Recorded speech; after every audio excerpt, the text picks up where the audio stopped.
आही नाजुक छोकिरी कारो वॻो पातो थई ॾिनो कीअं गिफ्ट थैया शौक़ मां सिबायो थई आही नाजुक छोकिरी कारो वॻो पातो थई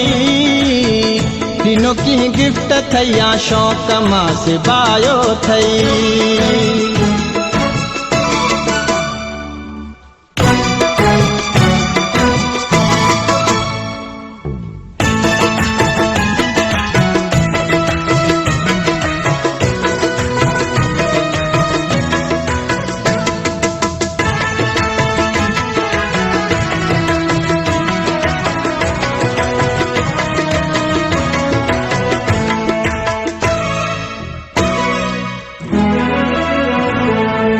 उम्र 16 साल तुझी नंढड़ो तू आहीं आशिकन ते जॾहिं चाहीं हुक्म हलाई उम्र 16 साल तुझी नंढड़ो तू आहीं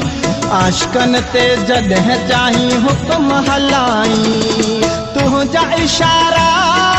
गज़ब जा प्यारा अची थो ॿाहिरि किरन आशिक वीचारा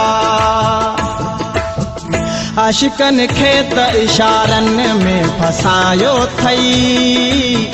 ॾिनो कीअं गिफ्ट थैया शौक़ मां सिबायो थई मूंखे आहे रब जो कसम आहीं तूं मुंहिंजो सनम मूंखे आहे रब जो कसम आहीं तूं मुंहिंजो सनम सची ॾस कंहिं लाइ तो पाण खे सजायो थई आहीं नाज़ुक छोकिरी कारो वॻो पातो थई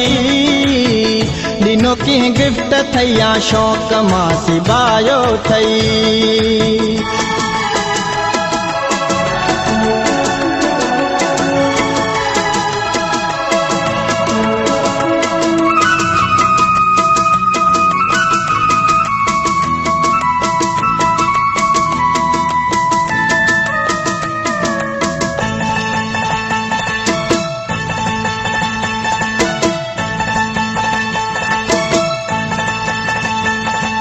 कारो वॻो वाह जो लॻो तोखे आ प्यारा रंग रखिया तो में ख़ुदा आहिनि सारा कारो वॻो वाह जो लॻो तोखे आ प्यारा रंग रखिया तो में ख़ुदा आहिनि सारा नासी अखियूं कुहन पयूं माणा तुंहिंजा दिलियूं सहन पयूं पंहिंजे वारनि में छो तो चहिरे खे लिकायो थई ॾिनो कीअं गिफ्ट थैया शौक़ मां सिबायो थई मूंखे आहे रब जो कसम आहीं तूं मुंहिंजो सनम मूंखे आहे रब जो कसम आहीं तूं मुंहिंजो सनम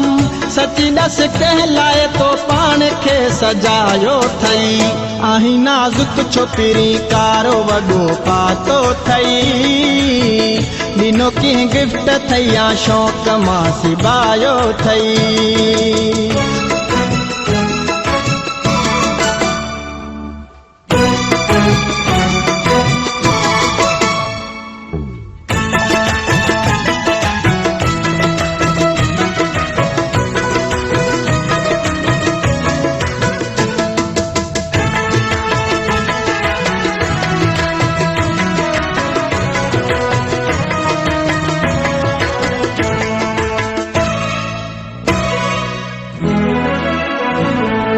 लंजवाणी सरदार जड़ा तो ते चरिया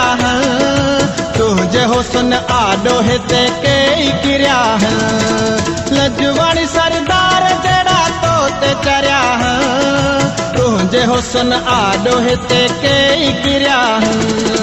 पूरो बदल चाल मस्तानी तो ते पीरी आहे ही दुनिया दीवानी लगी वेंदई नज़र नकाब छो हटायो थई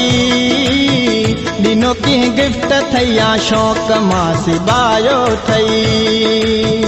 आहीं नाज़ुक छोकिरी कारो वॻो पातो थई ॾिनो कीअं गिफ्ट थैया शौक़ मां सिबायो थई मुखे आहे रब जो कसम आहीं तू मुंहिंजो सनम मुखे आहे रब जो कसम आहीं तू मुंहिंजो सनम सची दस कंहिं लाइ तो पाण खे सजायो थई आहीं नाज़ुक छोकिरी कारो वॾो पातो थई ॾिनो कंहिं गिफ्ट थई या शौक़ मां सिबायो थई।